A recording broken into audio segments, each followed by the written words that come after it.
Hola, soy Rosario Zacieta y estoy aquí en UCI Noticias. Todos los jueves la ley estará en la palma de tu mano. Oiga, señora ley, mire.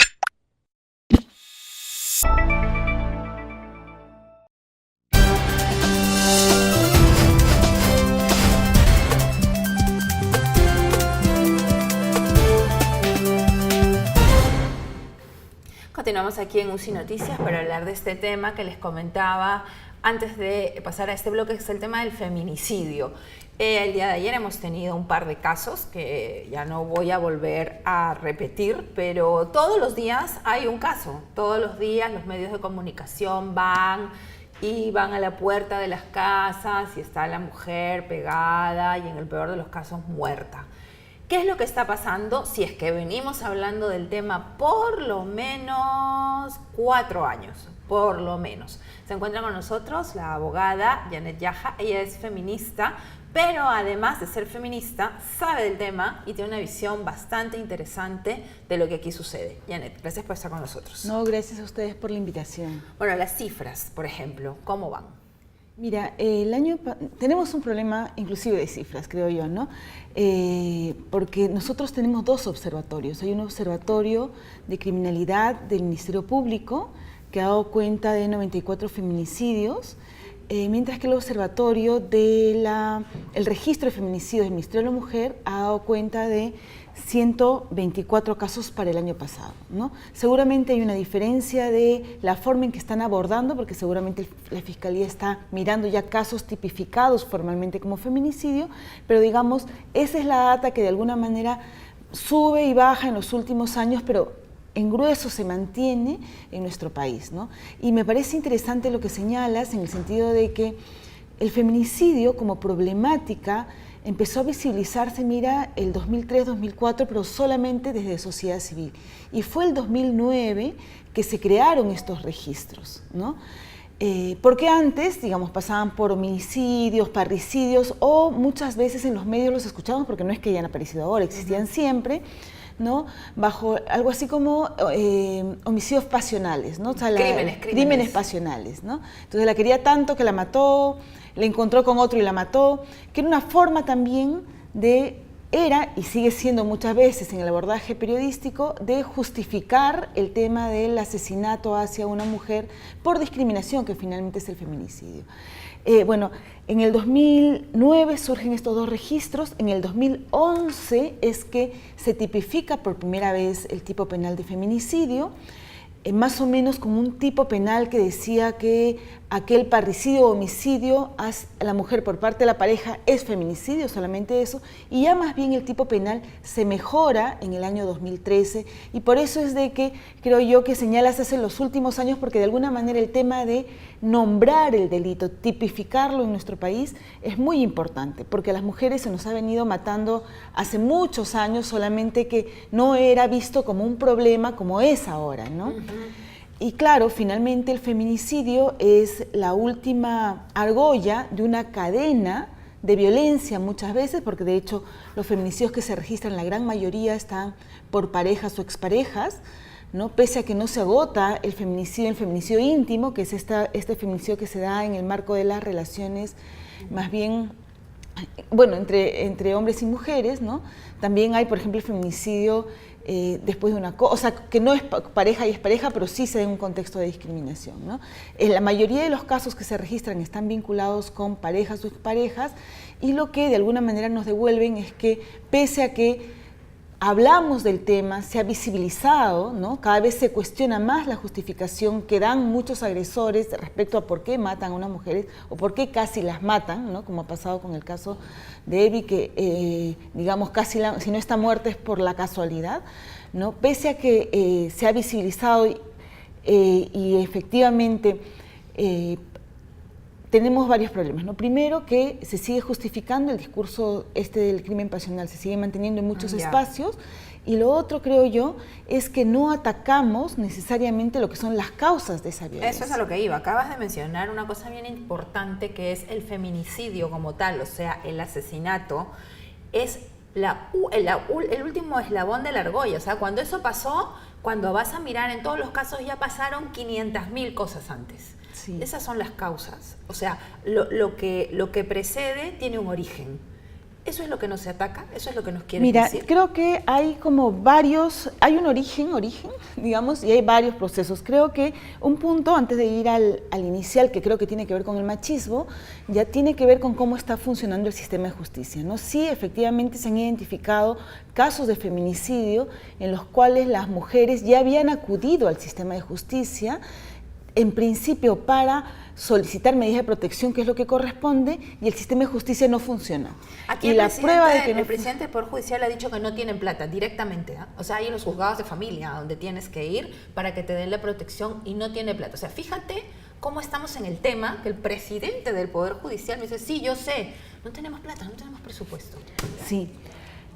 Definitivamente no tienen plata, o sea, cada vez que piden presupuesto les dan menos presupuesto, pero creo yo que no nos podemos quedar con ese argumento, ¿no? Porque tampoco tiene plata la policía, tampoco tiene plata la fiscalía, o sea, en general yo soy de las personas que cada vez que puedo pronunciarme digo, sí necesitan más dinero, o sea, la fiscalía es fundamentalmente, porque el Poder Judicial tiene un presupuesto, un programa presupuestal del que está tomando, que es un PPR para los juzgados de familia, que está tomando justamente para crear juzgados de familia o estos sistemas integrados. Sí, o sea, sí. no tiene, pero tiene un poco. Desde mi punto de vista, quien no tiene casi nada o no se ha invertido es el Ministerio Público, ¿no? Y de alguna manera la policía también. Ya, ok. ¿Ya? Pero si nos quedamos a ese nivel, de alguna manera lo que vamos a seguir haciendo es echarnos la culpa, y porque uno tendría que pensar qué es lo que con lo que tienes, qué es lo que está pasando. Okay. ¿No es cierto? Porque creo que además de no tener recursos, porque reconozco yo de que no tienen recursos, o sea, yo creo que a estas alturas deberíamos tener fiscalías especializadas en violencia de género contra las mujeres, no que a los fiscales de penales les estén adicionando competencias, por ejemplo, y les llamen especializados en violencia sexual de niños, o lo mismo que ha pasado con fiscales de feminicidio, que de alguna manera lo que pasa es que a tu carga laboral que ya tienes, ¿no? Te aumentan y te dicen eres especializado, que es lo que está pasando en fiscalía. Okay. ¿No? Entonces, ese primer reconociendo punto. Que hay un problema de presupuestos, creo que nos falta mucho también en términos de lo que significa capacitación y abordaje de esta problemática. ¿Ya? Primero que seguimos hablando, hasta el mismo presidente del Poder Judicial sigue hablando, uno le pregunta de feminicidio y te contesta de violencia familiar. No sé si se has dado cuenta. Sí, porque el juzgado que ellos implementan para atender son los juzgados de violencia familiar bajo el amparo de una ley de protección a la familia, pero no es específica. Claro, hay un clic, un punto importante en nuestra legislación que se dio en el año 2015. Nosotros desde el 93 al 2015 teníamos una ley para enfrentar la violencia familiar, ¿ya? Por eso es que todos siguen hablando de violencia familiar. Pero a partir del 2015, y ya han pasado 2 años y medio, más o menos, ¿no? Nosotros tenemos una ley contra la violencia hacia las mujeres y los integrantes del grupo familiar. Entonces, el lenguaje que tenemos que tener, que es muy importante, tendría que ser violencia contra las mujeres e integrantes del grupo familiar, ¿no? Cuando se da esta nueva ley, ya amplía la mirada de los juzgados de familia, porque lamentablemente sigue cargándose a los juzgados de familia la parte tutelar, de que no solamente tienen que ver violencia familiar, tienen que ver todos los tipos de violencia de género contra las mujeres y violencia con integrantes del grupo familiar, que quiere decir la violencia familiar, ¿no? Pero creo yo de que no se ha cambiado de perspectiva ni en la policía, ni en la fiscalía, ni en el juzgado, en los juzgados de familia y penales, porque seguimos pensando en un problema de violencia de género contra las mujeres, que incluye el tema de violencia en relación de pareja desde una mirada familista. ¿Qué quiere decir eso?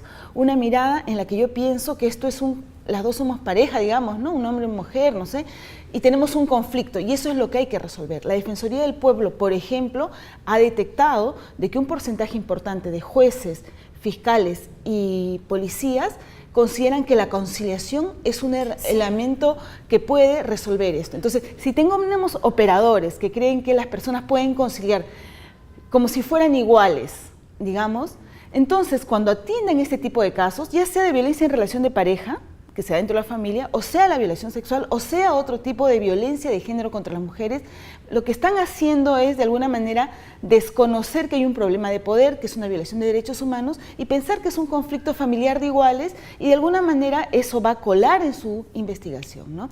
Y además creo que otro punto muy importante es que no se puede investigar de la misma manera un problema de violencia de género contra las mujeres que otro tipo de delitos. Y ese tipo de especialización no se está dando.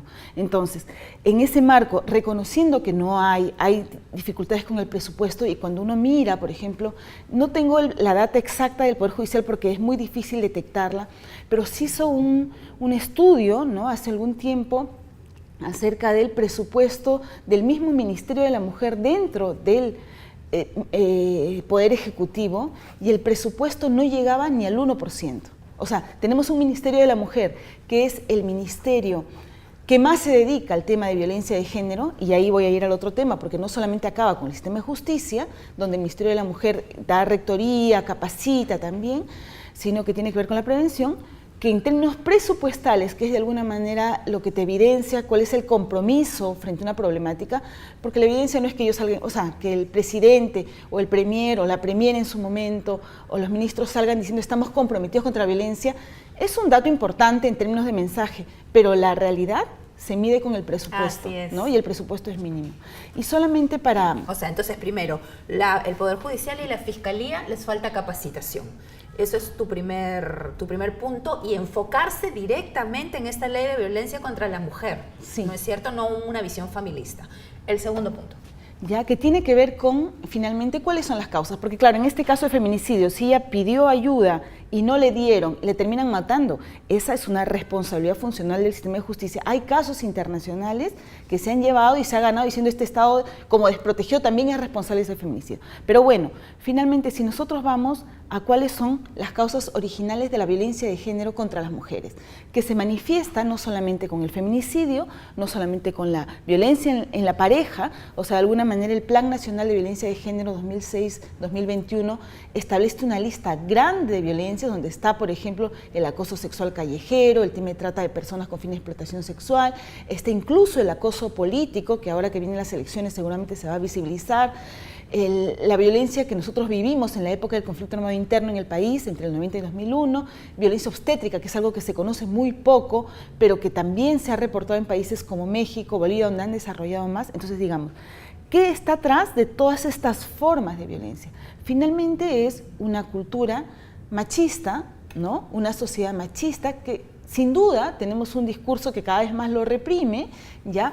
Pero que en síntesis se sigue manteniendo. Entonces, cuando ve las encuestas, yo siempre siempre me llama la atención cómo es que la encuesta del año 2012 de la Universidad Católica daba cuenta de que uno de cada 3 hombres pensaba que las víctimas de violación sexual eran responsables de su violación sexual, ¿no? Entonces, ahí uno se pregunta, dice, bueno, entonces el operador de salud que la atiende, el juez, el fiscal, es parte de la sociedad, no son extraterrestres tampoco, entonces va a tener un nivel de consecuencia ese tipo de creencias, ¿no?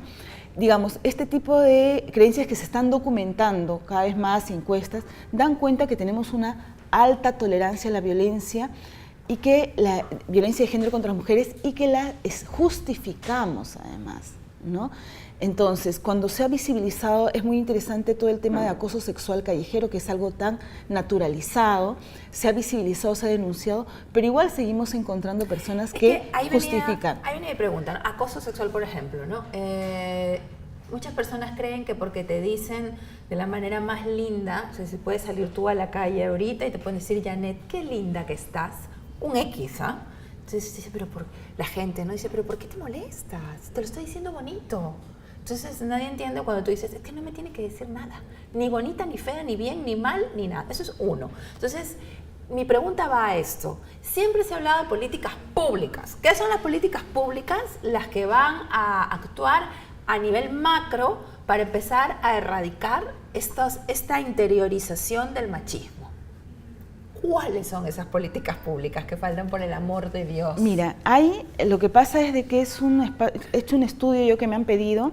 Nosotros tenemos un plan nacional contra la violencia de género que tiene un objetivo de prevención y un objetivo de atención. En atención he incluido el sistema de justicia, ¿ya? En ese plan se establece que lo prioritario para el Estado debe ser la prevención, más que la atención. Sin embargo, cuando uno analiza el presupuesto que los mismos sectores han comprometido para prevenir versus para atender, se da cuenta que para el plan bianual 2017-2018, que es el que está vigente, se da cuenta que la inversión en prevención es mínima. Ya, ¿y qué hablan de prevención? ¿Cuáles son las características, acciones que se dice que tienen que trabajar? En primer lugar, el tema de educación, ¿ya? Y claro, ahí tenemos un problema en este momento.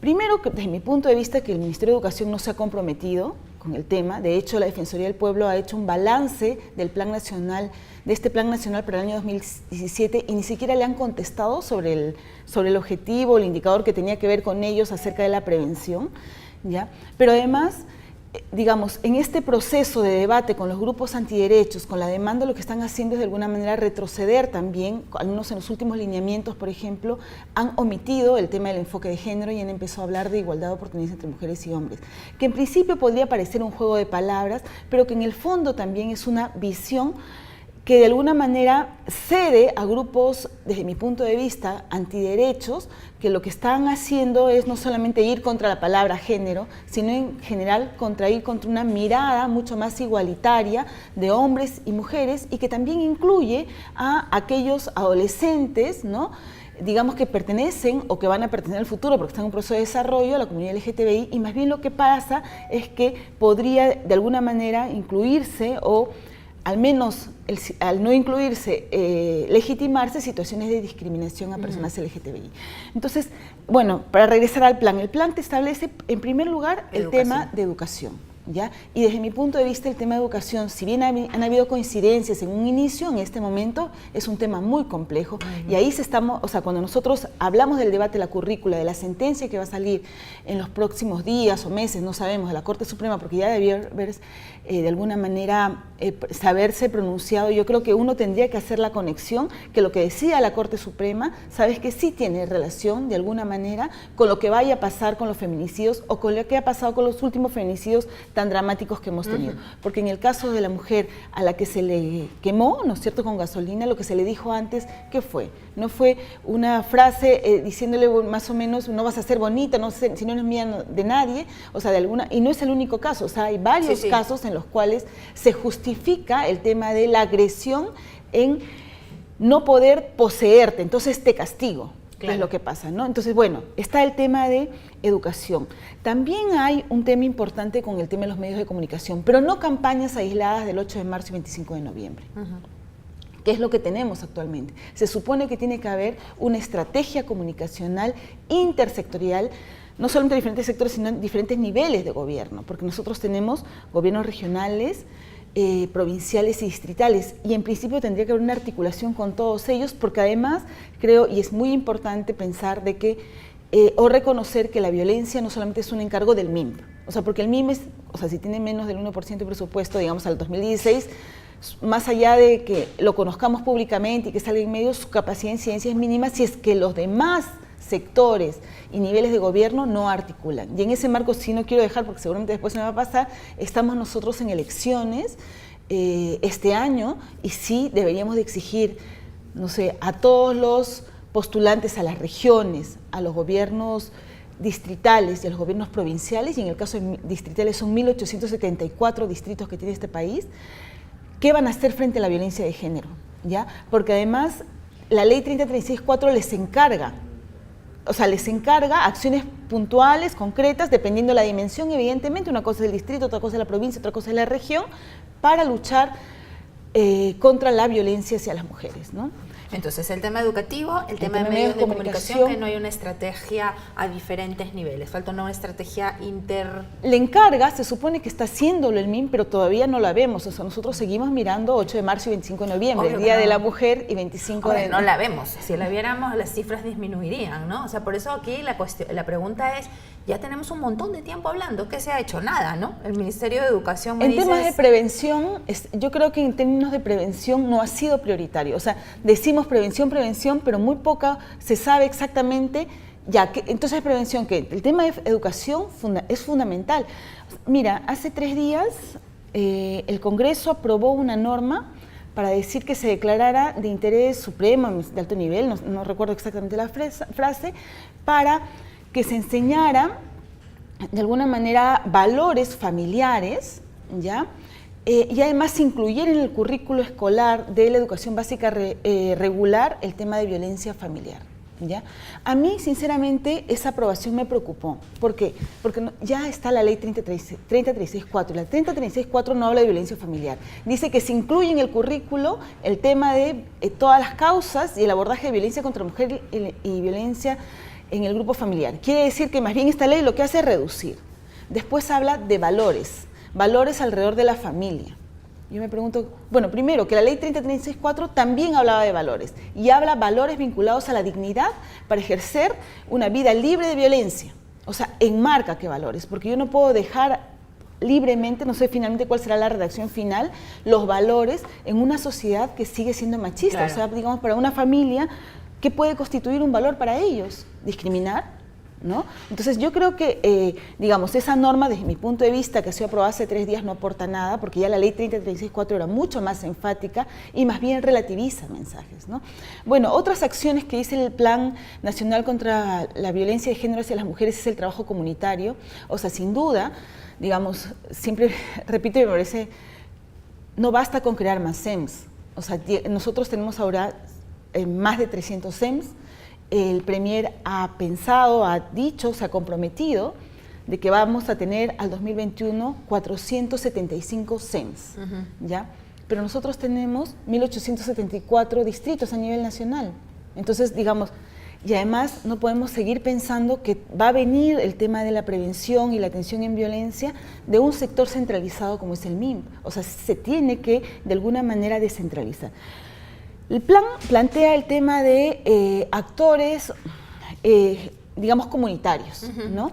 Y compromete al MIM, que tiene un trabajo con actoras, sociedad civil, el tema de facilitadoras en acción, ¿no? Pero también compromete al MINSA. Sin embargo, por ejemplo, en el plan bianual el MINSA casi no ha dicho qué es lo que va a hacer, claro, ¿no? Y no está aparentemente en el... habla mucho el MINSA acerca de lo que significa salud mental comunitaria, lo que escuché en los últimos meses, ¿no? Es distinto eso. Ya, al tema del... Lo que pasa es que, ¿sabes qué? Para el tema de cambio de patrones socioculturales, yo, desde mi punto de vista, hay 2 estrategias. Una es educación, porque por más que estés trabajando para dentro de 30 años, ya, es mucho más sencillo trabajar patrones igualitarios en niños y niñas que en adultos. Claro. O sea, y lo otro es el tema del cambio comunitario, que es no de la campaña masiva que viene, no sé, pues que sí es importante para informarnos, pero a nivel nacional, y además yo me imagino cómo tomarán, no sé, pues la campaña del toxímetro en una zona rural de la selva, o sea, que no tienen celular, ¿no? Digamos, sino que el cambio viene por trabajo comunitario, de semilla, en tu comunidad, cómo vas trabajando. Entonces, y eso desde mi punto de vista no lo van a hacer los CEN porque es limitado y solamente, bueno, el MINSA podría hacerlo porque de verdad tiene miles de facilitadores, el MINSA y el gobierno regional porque está descentralizado, facilitadores, agentes comunitarios que trabajan en sus comunidades, cómo es que haces que este mensaje recaiga inclusive al nivel de distrito, ¿no? Y lo otro, que yo creo que tendría que involucrarse mucho más y que no se está involucrando, bueno, la ministra ha dicho que se va a involucrar, pero digamos, hay que ver datos concretos, es el tema del MIDIS. Porque el MIDIS sí es un sector que está centralizado, ¿ya? Pero que tiene recursos y llega a nivel nacional a través de sus programas sociales. Sí. Muy bien, Janet. O sea, no se ha hecho nada. Es una pena, ¿no? O sea, se ha hecho muy poquito. O sea, es muy fácil tomarse la foto, ¿no? La campaña tal, la campaña traemos... O sea, sin mala leche lo digo, traer al futbolista, estupendo, todos apoyamos. Pero no se ha hecho nada. El desafío es grande y efectivamente muchas veces se ha sentido que es mucho más efectivo, por ejemplo, hablar de un servicio de atención, porque dice, ahí tienes el servicio, las mujeres van a ir, pero si es que nosotros no trabajamos en prevención en serio, ¿ya?